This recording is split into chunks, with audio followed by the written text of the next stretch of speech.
اللهم صل على سيدنا ومولانا محمد.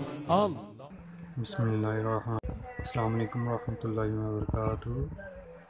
کیا حال ہے آپ سب کا؟ 4000 سال قبل پہاڑوں کے دامن میں ایک قافلہ اترا تھا جو صرف 3 نفوس پہ مشتمل تھا. ایک باپ، ایک بیٹا اور ایک اس بچے کی والدہ. مانگ مانگ کر اللہ سے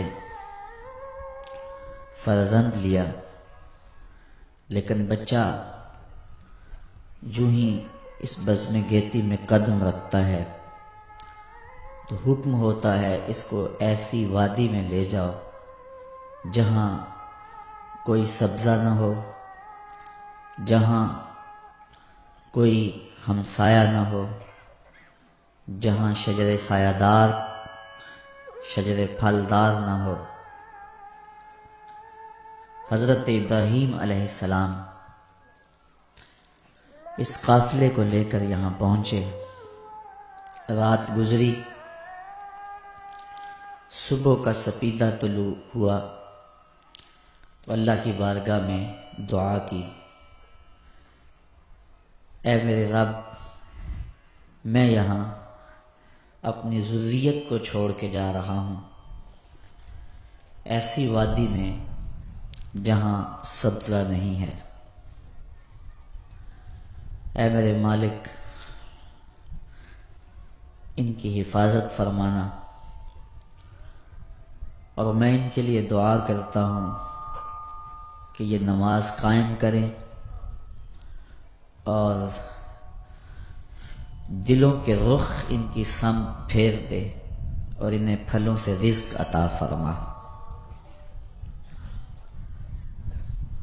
حضرت ابراہیم علیہ السلام واپس پلٹے تو پاک باز خاتون نے اپنے شوہر نامدار کا دامن تھام لیا، تمسکت باذیالہ، اور پوچھا، اس تنہائی اور غربت میں ہمیں چھوڑ کے کہاں جا رہے ہو؟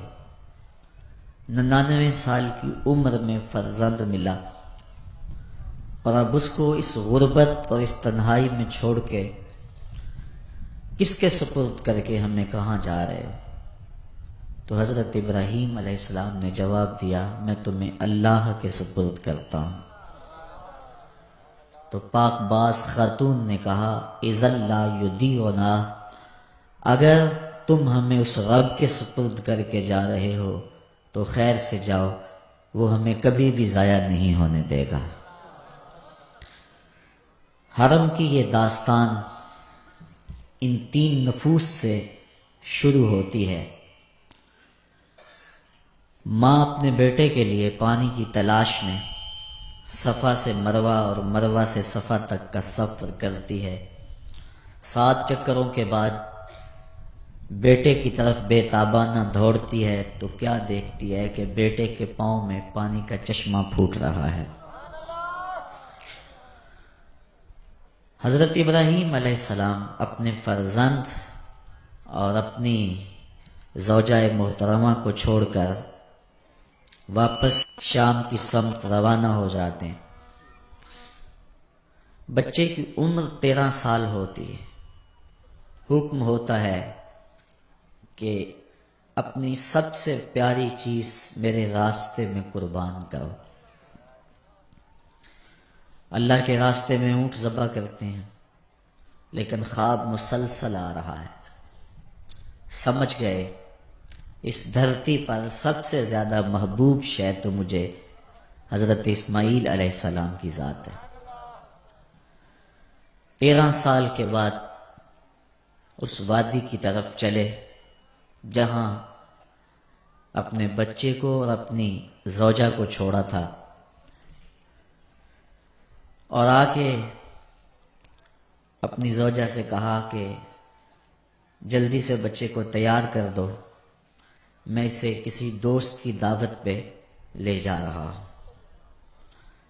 باپ بیرون ملک گیا ہو، سالوں کے بعد جب پلٹتا ہے تو کئی اقسام و انواع کے کھلونے اپنی اولاد کے لیے لے کر آتا ہے، لیکن قدرت کی نیرنگیاں دیکھیے، اللہ کی طرف سے بندوں پر جو امتحان پڑتے رہے ہیں ان کے انداز دیکھیے۔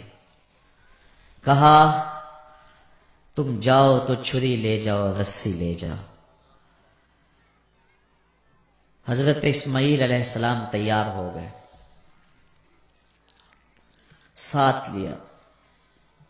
شیطان نے سمجھا شاید اس سے بہتر موقع مجھے نہ ملے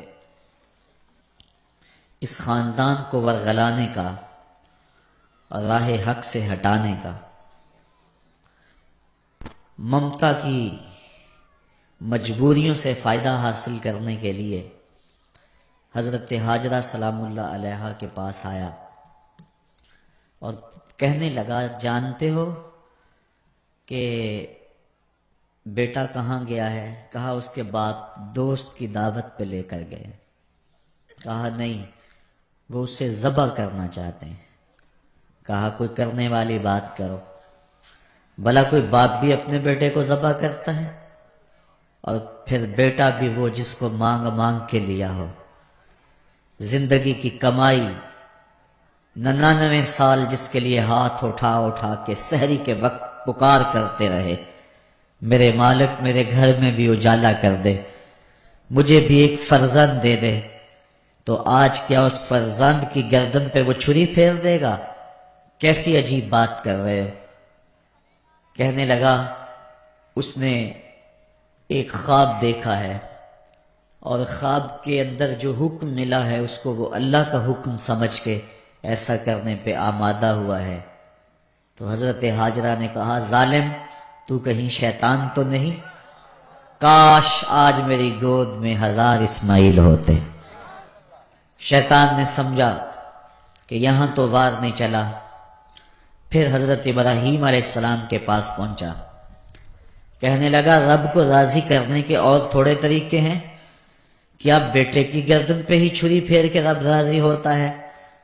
ایک خواب کو تم فیصلہ کن مرحلے میں داخل کر رہے ہو، خواب خواب ہی ہوتے ہیں۔ حضرت ابراہیم علیہ السلام نے پتھر اٹھایا اور اس کی طرف 3 دفعہ مارا، کہا پیچھے ہٹ جا، میرے اور میرے رب کے راستے میں نہ آ، میرے پاس ایک اسماعیل ہے، 1000 اسماعیل بھی ہوتے راہ خدا میں قربان کر دیتا۔ اب منا کی وادی میں باپ اور بیٹا پہنچے، قرآن نے اس واقعہ کو بیان کیا۔ باپ نے اپنے بیٹے کو منا کی وادی میں پہنچ کر کے آگاہ کیا کہ اے بیٹا، میں نے خواب دیکھا ہے کہ میں تجھے ذبح کر رہا ہوں، اب تو بتا کہ تیری رائے کیا ہے؟ فانظر ماذا تری، تو اپنی رائے بتا، تیری رائے کیا ہے اس معاملے میں؟ یہ آسان بات نہیں ہے، میں اور آپ بھی اپنے سینوں میں دھڑکتے ہوئے دل رکھتے ہیں، ہمارے آنگن اولادوں سے بھرے ہوئے، ہم اپنی اولادوں کے چہرے کو دیکھ کر قلب اور روح کی تسکین کا ساماں کرتے ہیں، ان کے معمولی سے دکھ پر ہمارے دل غم زدہ ہو جاتے ہیں۔ منا کی وادی ہے، پہاڑوں کا دامن ہے، حضرت ابراہیم علیہ السلام اپنے بیٹے کو کہہ رہے ہیں، بیٹا میں نے دیکھا ہے کہ میں تجھے ذبح کر رہا ہوں، اب تو بتا تیری رائے کیا ہے؟ بیٹا اس بات کو سن کر خاموش ہو جاتا، جواب نہ دیتا تو یہ بھی بڑی بات تھی۔ بیٹا سر تسلیم خم کر دیتا اور دبی سی آواز سے کہتا، اچھا جو تمہاری مرضی، تو یہ بھی امتثال امر تھا، حکم کی تعمیل تھی۔ بیٹا بخوشی کہتا، ہاں ابو جی، جو حکم ملا ہے مجھے ذبح کر دیجئے، تو یہ بھی پورا ادب تھا اور حکم کی پوری تعمیل تھی۔ لیکن بیٹے کا جواب سنیے اور بیٹے کا انداز دیکھیے۔ جب باپ نے کہا بیٹا میں تجھ کو ذبح کرنا چاہ رہا ہوں، تو بیٹا یہ نہیں کہتا یا ابا تذبح، ہاں میرے باپ مجھے ذبح کر لیجئے. سوال ذبح کا تھا، جواب بھی ذبح سے دے دیا جاتا تو سوال کا مکمل جواب تھا. یہ نہیں کہا کہ اے میرے باپ آپ ذبح کرنا چاہتے ہیں، ہاں مجھے ذبح کر لیں، بلکہ قرآن مجید کھولیے، جواب کتنا عالی نصب ہے اور الفاظ کی ترتیب کے اندر دھڑکتے ہوئے دل کی کیسے صدا سنائی دے رہی ہے. قال یا ابت افعل ما تؤمر ستجدنی انشاء اللہ من الصابرین. کہا میرے باپ ذبح کیا، جو بھی حکم ہے کرو.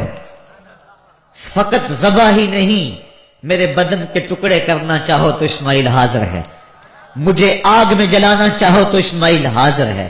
یا ابت افعل ما تؤمر، میرے باپ جو کرنا ہے کر گزریے.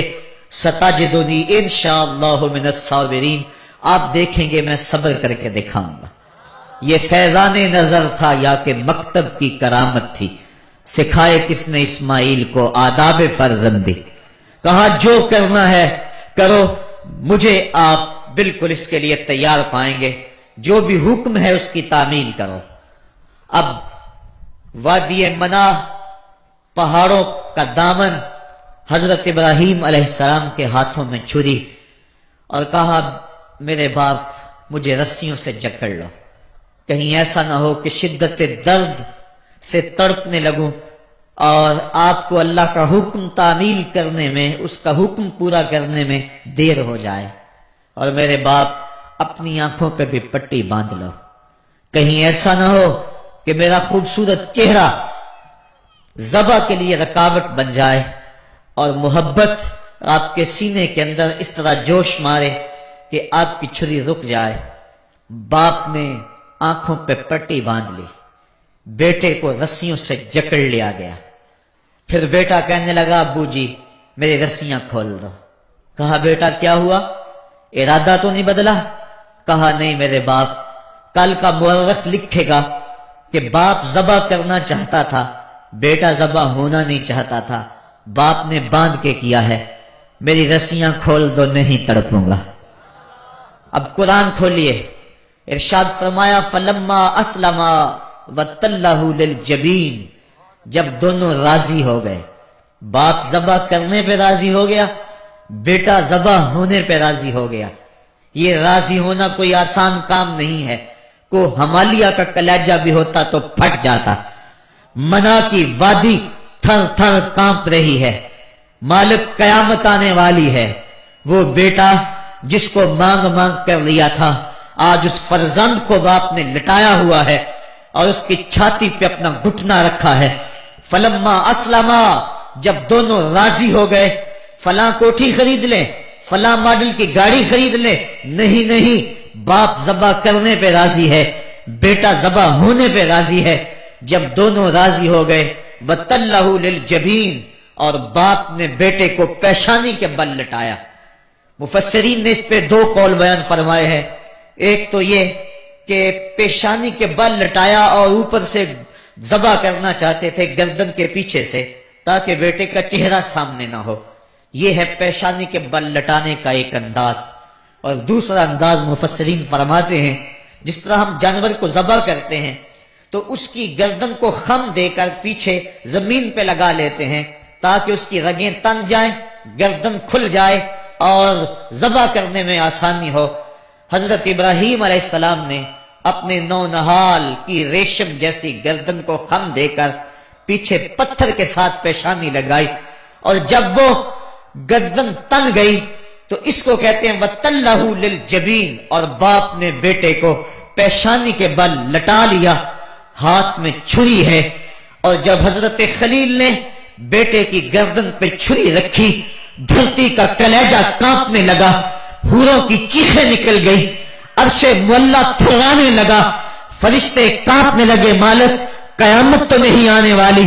کہا میرے بندے کی ذرا باقی ادا کو تو دیکھو، تم کہتے تھے سجدے ہم کریں گے، تم کہتے تھے رکوع ہم کریں گے، یہ تو دھیگا مشتی اور فساد کریں گے. ذرا دیکھو باپ اپنے بیٹے کو کس طرح میرے حکم پر ذبح کرنے کے لیے تیار ہے. کائنات کا کلیجہ کانپ رہا تھا، سورج بادلوں کی اوٹ میں منہ چھپانے کی کوشش کر رہا تھا، دوپہر کا وقت، منا کی وادی، پتھر کی اوٹ، حضرت خلیل کے ہاتھ کے اندر چھری، ریشم سے نازک جیسے گلے کے اوپر چھری رکھی، بیٹا بھی جس کو مانگ مانگ کر لیا تھا، اور اتنا حسین بیٹا کہ اس کی پیشانی میں نبوت کا نور چمک رہا تھا۔ فلما اسلما وتلہ للجبین، اور جب پیشانی کے بل لٹا لیا تو حضرت خلیل نے چھری تیز کر کے بیٹے کی گردن پہ رکھی اور پوری قوت کے ساتھ چھری کو پھیر دیا، لیکن چھری نے ایک بال بھی نہیں کاٹا۔ جلدی سے پاس پڑے ایک پتھر پہ چھری کو مارا، لیما تقطعی یا سکین، اے چھری کیا ہو گیا، کیوں نہیں کاٹتی؟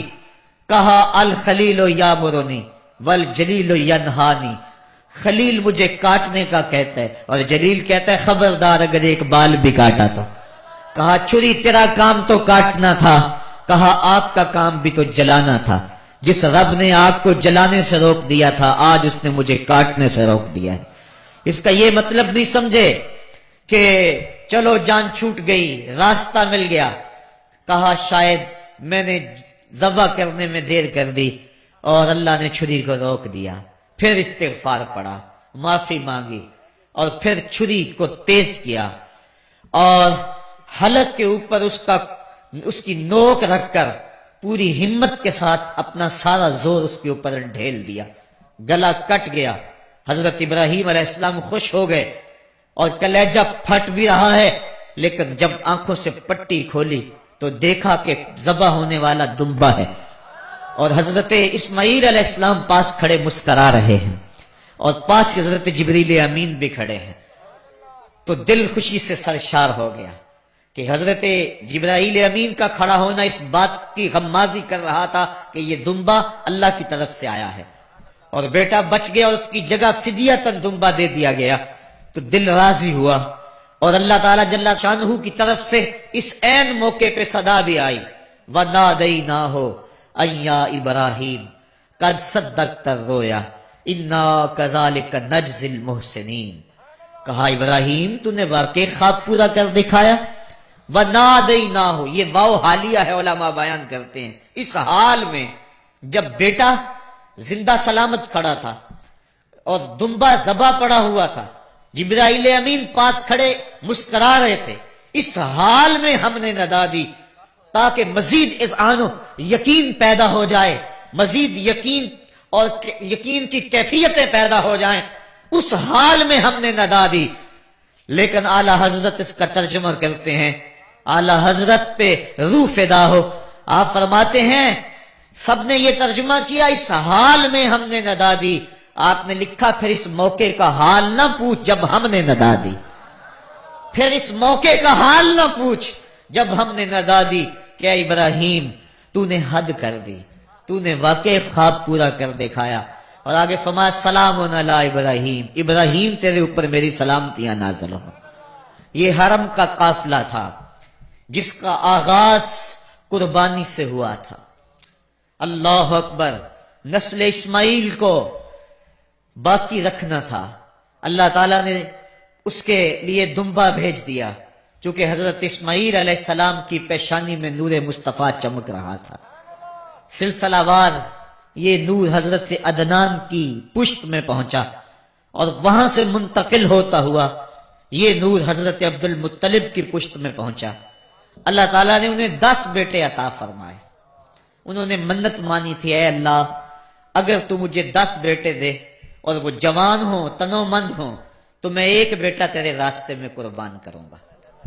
جب حضرت عبداللہ جو کہ حضرت عبد المطلب کے چھوٹے فرزند تھے، ان کی عمر 18 سال ہوئی تو حضرت عبد المطلب کو اپنی منت یاد آئی۔ انہوں نے اپنے 10 بیٹوں کو بلایا، کہا بیٹا میں نے کعبہ کے رب سے یہ وعدہ کیا ہے کہ اللہ مجھے اگر 10 بیٹے دے گا تو میں ایک بیٹا اللہ کی راہ میں قربان کروں گا، اب تم بتاؤ تمہاری رائے کیا ہے۔ کہانی حرم کی پھر دوبارہ دہرائی جا رہی ہے۔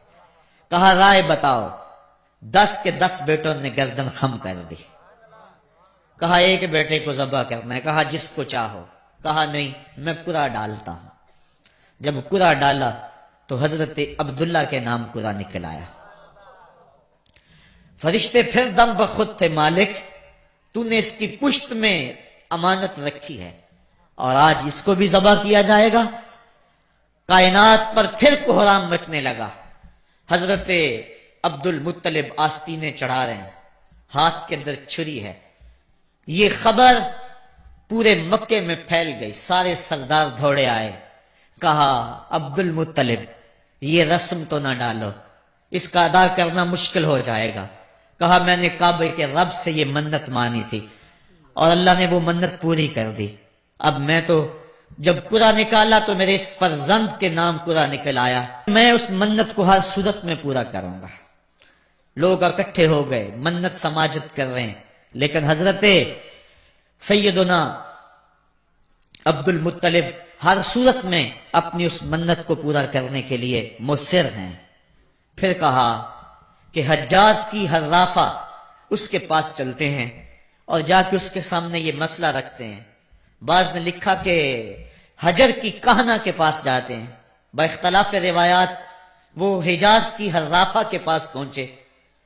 جب اس کا پتہ کیا تو وہ خیبر میں تھی، تو اس کے پاس سارے سردار اکٹھے ہو کے گئے کہ اس طرح ہمارے سردار نے منت مانی تھی، تو اب وہ بیٹے کو ذبح کرنے کے لیے تیار ہے، تو تم بتاؤ کہ اس کے بارے میں ہمیں کیا کرنا چاہیے۔ اس نے کہا کل آنا، میرا تابعی آئے گا تو میں اسے پوچھوں گی، جو مجھے کہے گا میں تمہیں بتا دوں گی۔ اگلے دن یہ سردار پھر اس حرافہ کے پاس پہنچے۔ اس نے کہا کہ میرا تابعی آیا تھا، پہلے تم یہ بتاؤ کہ تمہارے ہاں کسی شخص کی دیت کتنی ہے، جو شخص مقتول ہو اس کی دیت قاتل کتنی دیتا ہے۔ انہوں نے کہا 10 اونٹ۔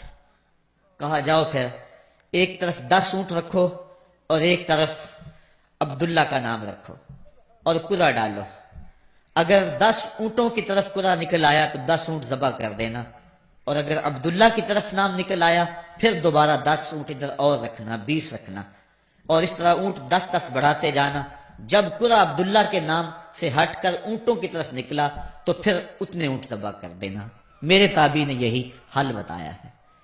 کہا ٹھیک، آئے اور آ کے ساری بات سنائی۔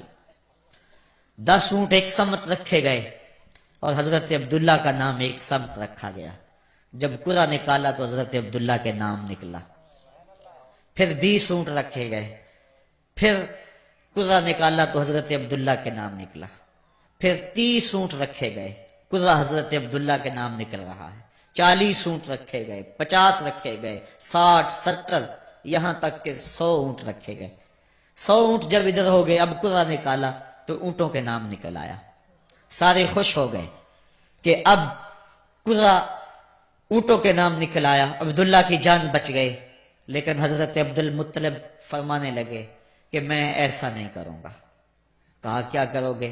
کہا ایک مرتبہ نکلا ہے، 3 مرتبہ قرا ڈالو، اگر تینوں مرتبہ عبداللہ کے نام کی بجائے اونٹوں کے نام نکلا تو پھر میں سمجھوں گا کہ اللہ کی طرف سے یہی مرضی ہے، ورنہ میں اپنے بیٹے کی گردن پہ چھری رکھ دوں گا۔ اللہ اکبر! مکے کے اندر سردار بھی دعائیں مانگ رہے ہیں۔ اللہ اکبر! ام ایمن بھی دعا مانگ رہی ہے، مکے کے پربت دعائیں مانگ رہے ہیں، کائنات کا ذرہ ذرہ دعائیں مانگ رہے ہیں۔ قرا جب ڈالا گیا تو دوسری مرتبہ بھی قرا اونٹوں کے نام نکلا۔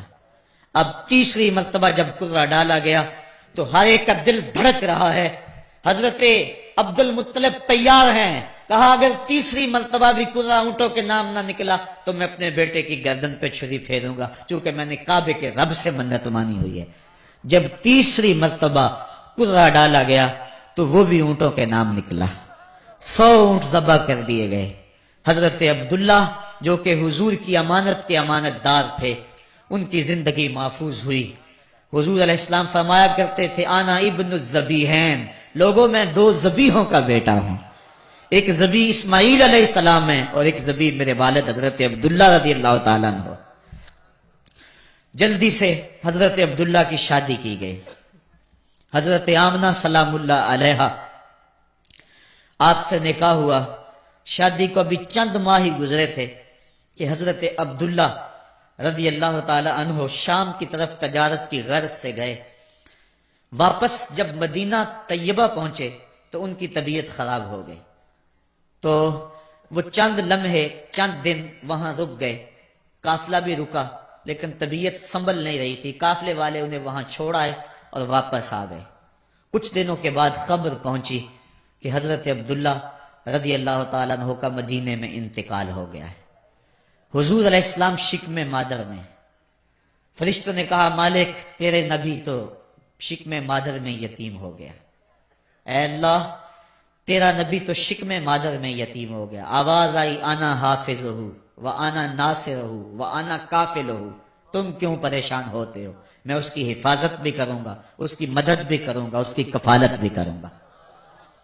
حضرت آمنہ سلام اللہ علیہا کے دل میں یہ خیال تھا کہ میں اپنے شوہر نامدار جس کے چہرے کو ابھی میں نے جی بھر کے دیکھا بھی نہیں تھا اس کی قبر پہ جاؤں. لیکن جو امانت تھی اس امانت کے تقاضے ان کو اس سفر سے روکتے رہے. حتیٰ کہ حضور کی ولادت ہوئی. آقا کریم کی عمر جب 6 سال ہوئی تو اب ان کے دل میں یہ جذبے اور یہ احساس اجاگر ہوا اور یہ جذبہ بڑھ گیا کہ میں جاؤں اور اپنے شوہر نامدار کی قبر پہ حاضر ہوں.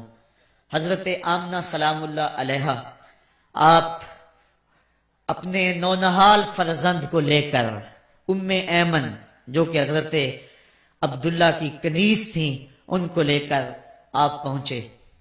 مدینہ المنورہ کچھ عرصہ گزارا. اللہ کے محبوب علیہ السلام کو کسی یہودی نے دیکھا تو اس نے یہ خبر گرم کر دی کہ وہ جو موعود نبی ہے جس کا وعدہ ہماری سابقہ کتابوں میں ہے وہ یہی ہے. لوگ جوق در جوق دیکھنے آنے لگے. تو حضرت آمنہ پریشان ہوئی اور جلدی سے وہ مکے کی طرف عازم سفر ہوئی. ابھی مکے سے 150 کلومیٹر کا فاصلہ باقی تھا کہ ابوا کے مقام پر حضرت آمنہ سلام اللہ علیہا کو سخت بخار ہو گیا اور حضرت آمنہ سمجھی کہ یہ میرا بخار جان لیوا ثابت ہوگا. تو انہوں نے ام ایمن کو بلایا. کہا لگتا ہے کہ یہ بخار میری موت کا باعث بنے گا. میں تمہیں وصیت کرتی ہوں کہ میرے بیٹے کو بحفاظت امیر قریش عبد المطلب تک پہنچا دینا. اور اس کے بعد حضور کو حضرت آمنہ نے بلایا، اپنے سامنے بٹھایا، سر پہ ہاتھ رکھا. حضرت آمنہ حضور سے کچھ باتیں کرنا چاہ رہی تھی. وادی ابوا کے اندر یہ منظر بڑا دل گداز تھا. حضرت آمنہ نے حضور کے سر پہ ہاتھ رکھا اور روتے ہوئے کہا، آنکھیں چھلکنے لگی. کہا بیٹا ہر نئی چیز نے پرانی ہو جانا ہے اور ہر باقی نے فنا ہو جانا ہے. میں بھی جا رہی ہوں وذکر باک و ولدت طہرا، لیکن سنو میرا ذکر نہیں مٹے گا. میں تیرے جیسا پاکیزہ بیٹا چھوڑ کے جا رہی ہوں. یہ آخری لفظ تھے حضرت آمنہ سلام اللہ علیہا کے. اس کے بعد حضرت آمنہ سلام اللہ علیہا آخری ہچکی لی اور حضور سے ماں بھی جدا ہو گئی. آقا کریم علیہ السلام نے اپنی والدہ کو وہاں دفن کیا ام ایمن کے ساتھ مل کے. جیسے بھی ہو سکا وہ کیا کسی نے کہا تھا تجھے کن پھولوں سے ہم کفن دیں، تو جدا ہی ایسے موسموں میں ہوا جب درختوں کے ہاتھ پھولوں سے خالی تھے. آقا کریم کی آنکھیں چھم چھم برس رہی ہیں. حضرت ام ایمن حضور کو اپنے ساتھ چمٹا لیا اور مکہ المکرمہ پہنچ کے حضور کے دادا کے سپرد کیا. 2 سال تک وہ حضور علیہ السلام کو اپنی کفالت میں انہوں نے رکھا. کعبۃ اللہ کے سائے میں ان کی مسند بچتی تھی اور ان کے بیٹوں میں سے اور قوم کے کسی فرد کو یہ ہمت نہیں ہوتی تھی کہ اس مسند کے اوپر بیٹھے، دور ہٹ کے بیٹھتے تھے. لیکن حضور جب آتے تو اس مسند کے اوپر چڑھ کے بیٹھ جاتے. حضور کے چچا اور حضور کے دیگر عزیز و اقارب کہتے کہ بیٹا نہ چڑھو، تو حضرت عبد المطلب کہتے رہنے دو، یہ بڑی شان والا بیٹا ہے. ان سے محبت کرتے، ان کو اپنے ساتھ سلاتے. 8 سال کی حضور کی عمر ہوئی کہ امیر قریش کا بھی انتقال ہو گیا.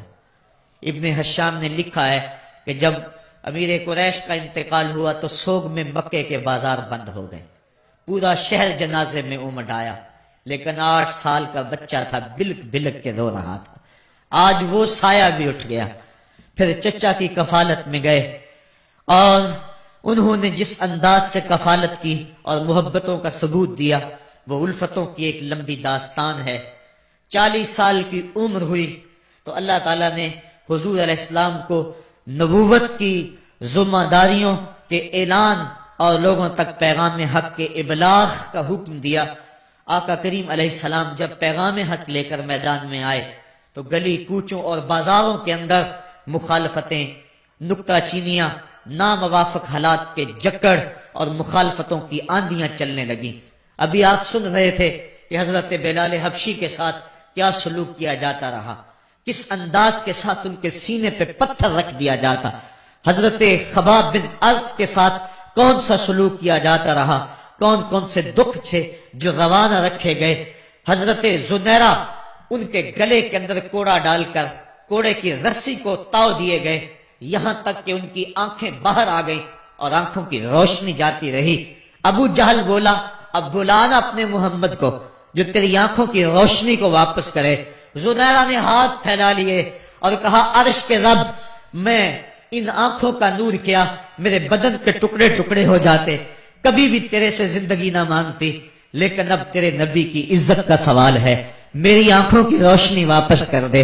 روایات میں آتا ہے کہ اللہ نے حضرت زنیرہ کی آنکھوں کی روشنی واپس کر دی۔ تکلیفیں آئیں، دکھ آئے۔ مکے کے چوک کے اندر حضرت سمیہ کو نیزہ مار کر ابو جہل نے شہید کیا۔ یہ اسلام کی پہلی شہیدہ تھی جن کا خون مکے کے ریگزار کے اندر گرا۔ حضرت یاسر کو شہید کیا گیا۔ یہ حضرت عمار ابن یاسر کے والد تھے اور سمیہ حضرت عمار ابن یاسر کی والدہ ماجدہ تھی۔ حضرت عمار ابن یاسر کو تختہ سیتم پہ رکھا گیا اور انہیں کوڑوں سے ان کی تواضع کی گئی۔ آقا کریم آئے، عمار ابن یاسر دکھوں اور اذیتوں میں سے 2-4 تھے۔ آقا کریم نے سر پہ ہاتھ رکھا اور کہا صبرن آل یاسر، صبرن آل یاسر ان موعدکم الجنہ۔ کہا آل یاسر صبر کرو، آل یاسر صبر کرو، میں تمہیں جنت کا وعدہ دیتا ہوں۔ تکلیفیں آئیں، دکھ سہے۔ اس راستے کے اندر مکے کی گلیوں میں حضور کے ساتھ جو سلوک ہوا کون بھول سکتا ہے۔ کبھی کانٹے بچھ رہے ہیں، کبھی حضور کی راہوں میں گڑھے کھودے جا رہے ہیں، کبھی اوجریاں ڈالی جا رہی ہیں بدن اطہر کے اوپر۔ ابو لہب اپنے گھر کا کوڑا اٹھا کر حضور کی دہلیز پہ ڈال جاتا ہے۔ عقبہ بن ابی معیط حضور کے گلے کے اندر کپڑا ڈال کے اس کو تاؤ دیتا ہے۔ حضور فرماتے ہیں جتنے دکھ اس نے مجھے دیے کسی نے نہیں دیے۔ اذیتوں کی داستانیں رقم ہو رہی ہیں۔ آقا کریم علیہ السلام کے شفیق چچا بھی انتقال کر جاتے ہیں۔ جب گھر آتے تو اپنی زوجہ حضرت خدیجۃ الکبریٰ سے دکھڑے کہتے، وہ بھی انتقال کر جاتی ہیں۔ اس سال کا نام عام الحزن رکھا جاتا ہے، دکھوں کا سال، مصیبتوں کا سال۔ آقا کریم بہت دل برداشتہ ہوئے قوم سے، پھر سوچا چل طائف چلتا ہوں اور طائف والوں کو پیغام حق دیتا ہوں، شاید میری آواز پر وہ لبیک کہہ دیں۔ 1 مہینے کا سفر کر کے حضرت زید بن حارثہ کو ساتھ لے کر طائف پہنچے۔ ان کے 3 سردار تھے، عبد یالیل بن عمر، حبیب بن عمر اور مسعود بن عمر۔ ان کے پاس جا کر پیغام حق دیا، کہا تمہاری بھلائی کا سندیشہ لے کر بڑی دور سے چلا ہوں، میری دعوت کو قبول کر لو، دنیا میں بھی کامیابی، آخرت میں بھی کامرانی تمہارا مقدر ہوگی۔ یہ دعوت پیش کی۔ انہوں نے کہا کہ ہم تمہاری دعوت کو مسترد کرتے ہیں۔ ایک بولا کہ اور کوئی زمانے میں بندہ نہیں تھا جس کو نبوت ملتی، تجھے ملنی تھی۔ کسی نے کچھ کہا، تانے دیے، دل دکھایا حضور کا۔ آقا کریم نے فرمایا اس فعلتم ما فعلتم فاکتموا علیہ، تم نے جو مجھ سے کہا سو کہا، تم نے جو میرے ساتھ سلوک کیا وہ تمہاری مرضی، اتنا میرے سے وعدہ کرو کہ یہ بات کہ میں تمہارے پاس آیا ہوں دعوت دین دینے کے لیے، تمہیں پیغام حق دینے کے لیے، اس کو پوشیدہ رکھو گے، مخفی رکھو گے، تاکہ مکے والے میرے دشمن ہیں، اور جب انہیں پتا چلا کہ طائف گئے ہیں تو وہ طائف والوں نے بھی دعوت قبول نہیں کی تو وہ تمسخر کریں گے، مجھے نشانہ تدہیق بنائیں گے، لہذا جو کہا سو کہا، اپنے اندر اس بات کو راز رکھو۔ انہوں نے کہا کہ ہم کیوں راز رکھتے پھریں؟ انہوں نے افشا کیا، بلکہ اوباشوں کے ہاتھوں میں پتھر دیے۔ حضرت ام المومنین سیدہ عائشہ صدیقہ رضی اللہ تعالی عنہ، محبوب کائنات، کہتی ہیں کہ ایک دن میں نے حضور سے پوچھا کہ آقا احد کے دن سے سخت دن بھی کبھی زندگی میں آپ پر آیا ہے؟ فرمایا ہاں عائشہ، جب طائف کے بازاروں میں تیری قوم نے مجھے پتھر مارے تھے تو یہ دن احد کے دن سے بھی سخت تھا۔ حضور فرماتے ہیں جب میں طائف سے باہر نکلا تو ان کے گنڈے دو رویا کتاروں میں کھڑے تھے، ہاتھوں میں پتھر، اور میں درمیان سے گزرنے لگا تو وہ میرے پاؤں پہ پتھر مارتے، میں پاؤں اٹھا لیتا تو دوسرے پاؤں پہ پتھر مارتے، پھر میں شدت درد اور احساس کرب سے بیٹھ جاتا تو ان کے دو گنڈے آگے بڑھتے، مجھے کندھوں سے پکڑ کے اٹھاتے اور پھر مجھے پتھر مارتے۔ فرمایا ہے عائشہ یہ دن احد کے دن سے بھی سخت تھا جب تیری قوم نے طائف کے بازاروں میں مجھے پتھر مارے۔ آقا کریم علیہ السلام احد کے اندر جب حضور کے چچا شہید ہوئے، وہ دن بھی تاریخ اسلام کا دردناک دن ہے۔ آقا کے سر پہ پٹی بندھی ہوئی تھی، آنکھوں میں آنسو تھے اور بار بار پوچھتے تھے ما فعل امی، میرے چچا کی بات سناؤ۔ جب بتایا گیا حضور حضرت حمزہ شہید ہو گئے تو آقا کریم ان کی لاش پہ گئے، دیکھا کہ ان کا پیٹ چاک ہے، ان کی ناک کاٹ دی گئی ہے، ان کی زبان کاٹ دی گئی ہے، ان کا دل نکال لیا گیا ہے، ان کی آنکھوں میں نیزے چبھوئے گئے ہیں اور ان کے کان کاٹ لیے گئے ہیں۔ آقا کریم کی آنکھوں میں اشک تھے اور آقا کریم ما فعل امی، میرے